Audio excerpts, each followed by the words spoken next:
Hello to chapter 71 of Moby Dick by Herman Melville, and this chapter is titled The Jeroboam's Story. Hand in hand, ship and breeze blew on, but the breeze came faster than the ship, and soon the Pequod began to rock. By and by, through the glass, the stranger's boats and manned mastheads proved her a whale ship. But as she was so far to windward and shooting by, apparently making a passage to some other ground, the Pequod could not hope to reach her. So the signal was set to see what response would be made. Here be it said that, like the vessels of military marines, the ships of the American whale fleet have each a private signal, all which signals being collected in a book with the names of the respective vessels attached, every captain is provided with it. Thereby, the whale commanders are enabled to recognize each other upon the ocean, even at considerable distance, and with no small facility. The Pequod's signal was at last responded to by the stranger setting her own, which proved the ship to be the Jeroboam of Nantucket. Squaring her yards, she bore down, ranged abeam under the Pequod's lee, and lowered a boat. It soon drew nigh, but as the side ladder was being rigged by Starbuck's order to accommodate the visiting captain, the stranger in question waved his hand from his boat's stern in token of that proceeding being entirely unnecessary. It turned out that the Jeroboam had a malignant epidemic on board, and that Mayhew, her captain, was fearful of infecting the Pequod's company. For, though himself and the boat's crew remained untainted, and though his ship was half a rifle shot off, and an incorruptible sea and air rolling and flowing between, yet conscientiously adhering to the timid quarantine of the land, he peremptorily refused to come into direct contact with the Pequod. But this did by no means prevent all communications. Preserving an interval of some few yards between itself and the ship, the Jeroboam's boat, by the occasional use of its oars, contrived to keep parallel to the Pequod, as she heavily forged through the sea. For by this time it blew very fresh, with her main topsail aback, though indeed at times by the sudden onset of a large rolling wave the boat would be pushed some way ahead, but would be soon skilfully brought to her proper bearings again. Subject to this and other the like interruptions now and then, a conversation was sustained between the two parties, but at intervals not without still another interruption of a very different sort. Pulling an oar in the Jeroboam's boat was a man of a singular appearance, even in that wild whaling life where individual notabilities make up all totalities. He was a small, short, youngish man, sprinkled all over his face with freckles and wearing redundant yellow hair. A long-skirted, cabalistically cut coat of a faded walnut tinge enveloped him, the overlapping sleeves of which were rolled up on his wrists. The deep-settled, fanatic delirium was in his eyes. So soon as this figure had been first descried, Stubb had exclaimed, "That's he! The long-target scaramouch the Town Hose Company told us of." Stubb here alluded to a strange story told of the Jeroboam and a certain man among her crew, some time previous, when the Pequod spoke the Town Ho. According to this account, and what was subsequently learned, it seemed that the scaramouch in question had gained a wonderful ascendancy over almost everybody in the Jeroboam. His story was this. He had been originally nurtured among the crazy society of Neskeuna Shakers, where he had been a great prophet. In their cracked secret meetings, having several times descended from heaven by the way of a trapdoor, announcing the speedy opening of the 7th vial, which he carried in his vest pocket, but which, instead of containing gunpowder, was supposed to be charged with laudanum. A strange apostolic whim having seized him, he had left Neskeuna for Nantucket, where, with that cunning peculiar to craziness, he assumed a steady common-sense exterior and offered himself as a green-hand candidate for the Jeroboam's whaling voyage. They engaged him, but straightway upon the ship's getting out of sight of land, his insanity broke out in a freshet. He announced himself as the Archangel Gabriel, and commanded the captain to jump overboard. He published his manifesto, whereby he set himself forth as the deliverer of the isles of the sea, and a vicar general of all Oceanica. The unflinching earnestness with which he declared these things, the dark, daring play of his sleepless, excited imagination, and all the preternatural terrors of real delirium, united to invest this Gabriel in the minds of the majority of the ignorant crew with an atmosphere of sacredness. Moreover, they were afraid of him. As such a man, however, was not of much practical use in the ship, especially as he refused to work except when he pleased, the incredulous captain would fain have been rid of him, but apprised that that individual's intention was to land him in the first convenient port, the Archangel forthwith opened all his seals and vials, devoting the ship and all hands to unconditional perdition, in case this intention was carried out. So strongly did he work upon his disciples among the crew, that at last in a body they went to the captain and told him if Gabriel was set from the ship, not a man of them would remain. He was therefore forced to relinquish his plan. Nor would they permit Gabriel to be any way maltreated, say or do what he would, so that it came to pass that Gabriel had the complete freedom of the ship. The consequence of all this was that the Archangel cared little or nothing for the captain and mates, and since the epidemic had broken out, he carried a higher hand than ever, declaring that the plague, as he called it, was at his sole command, nor should it be stayed but according to his good pleasure.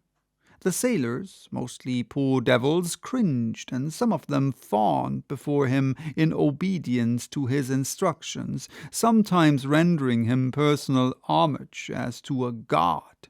Such things may seem incredible, but however wondrous, they are true.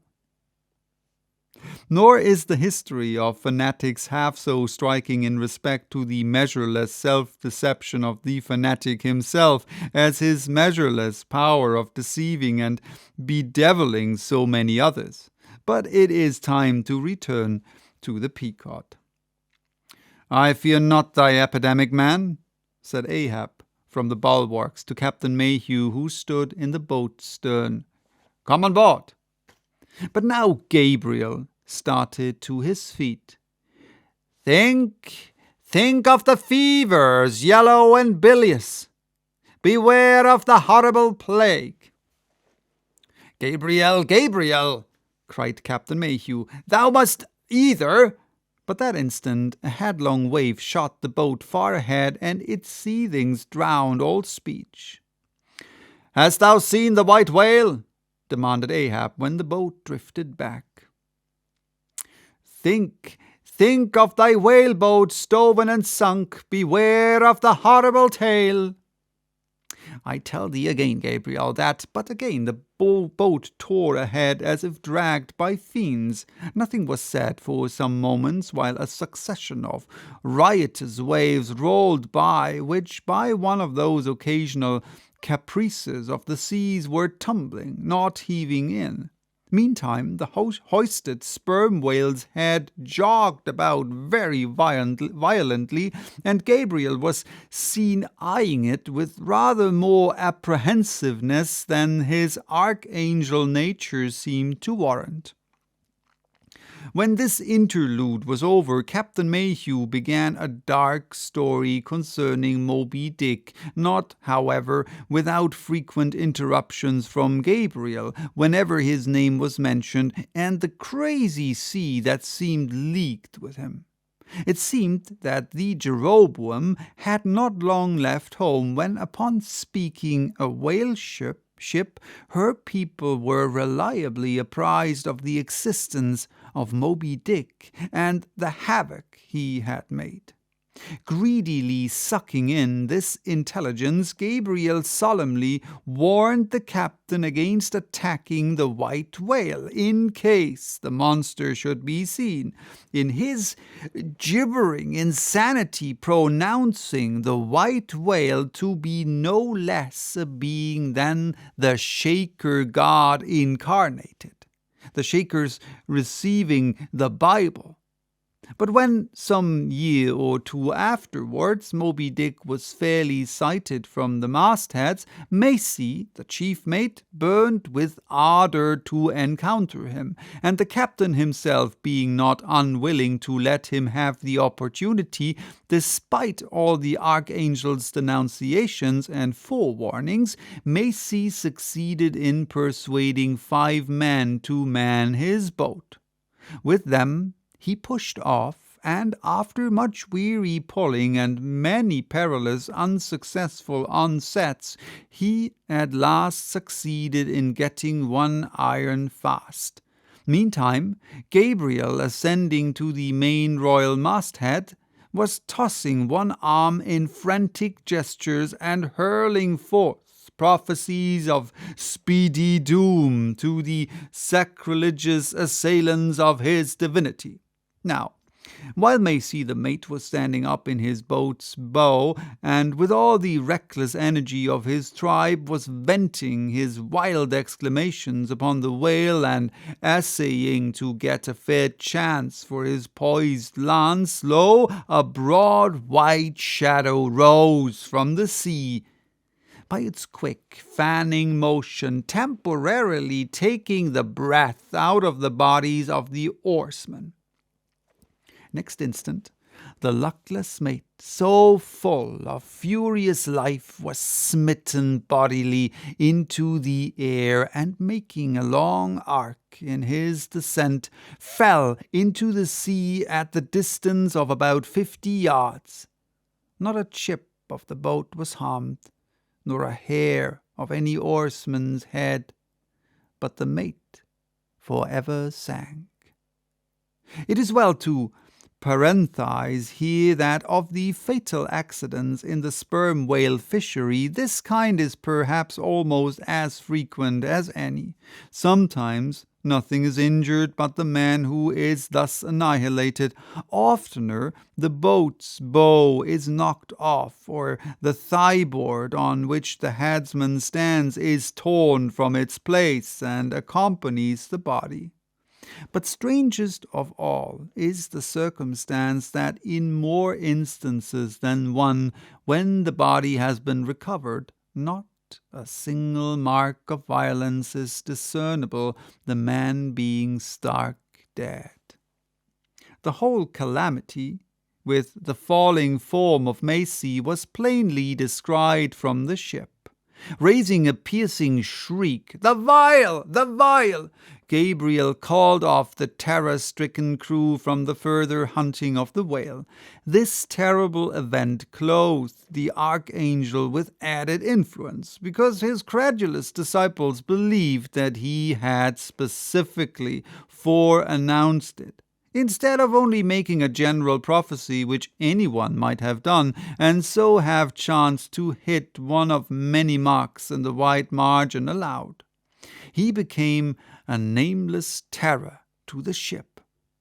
Mayhew having concluded his narration, Ahab put such question to him that the stranger captain could not forbear inquiring whether he intended to hunt the white whale, if opportunity should offer. To which Ahab answered, "Aye." Straightway then Gabriel once more started to his feet, glaring upon the old man, and vehemently exclaimed with downward pointed finger, "Think of the blasphemer dead, and down there beware of the blasphemer's end." Ahab stolidly turned aside, then said to Mayhew, "Captain, I have just bethought me of my letter bag. There is a letter for one of thy officers, if I mistake not. Starbuck, look over the bag." Every whale ship takes out a goodly number of letters for various ships, whose delivery to the person to whom they may be addressed depends upon the mere chance of encountering them in the 4 oceans. Thus, more letters never reach their mark, and many are only received after attaining an age of 2 or 3 years or more. Soon Starbuck returned with a letter in his hand. It was sorely tumbled, damp, and covered with a dull, spotted green mould, in consequence of being kept in a dark locker of the cabin. Of such a letter, Death himself might well have been the post-boy. "Canst not read it?" cried Ahab. "Give it me, man. Aye, it's but a dim scrawl. What's this?" As he was studying it out, Starbuck took a long cutting spade pole, and with his knife slightly split the end to insert the letter there, and in that way hand it to the boat, without its coming any closer to the ship. Meantime, Ahab, holding the letter, muttered, Mr. Harry. A woman's pinny hand. The man's wife, I'll wager. Aye, Mr. Harry Macy, ship Jeroboam. Why, it's Macy, and he's dead. Poor fellow, and from his wife, sighed Mayhew, but let me have it. Nay, keep it thyself. Nay, keep it thyself, cried Gabriel to Ahab. Thou art soon going that way. Curses throttle thee, yelled Ahab. Captain Mayhew, stand by now to receive it. And taking the fatal missive from Starbuck's hands, he caught it in the slit of the pole and reached it over towards the boat. But as he did so, the oarsman expectantly desisted from rowing. The boat drifted a little towards the ship's stern, so that, as if by magic, the letter suddenly ranged along with Gabriel's eager hand. He clutched it in an instant, seized the boat knife, and, impaling the letter on it, sent it thus loaded back into the ship. It fell at Ahab's feet. Then Gabriel shrieked out to his comrades to give way with their oars, and in that manner the mutinous boat rapidly shot away from the Pequod. As, after this interlude, the seamen resumed their work upon the jacket of the whale, many strange things were hinted in reference to this wild affair.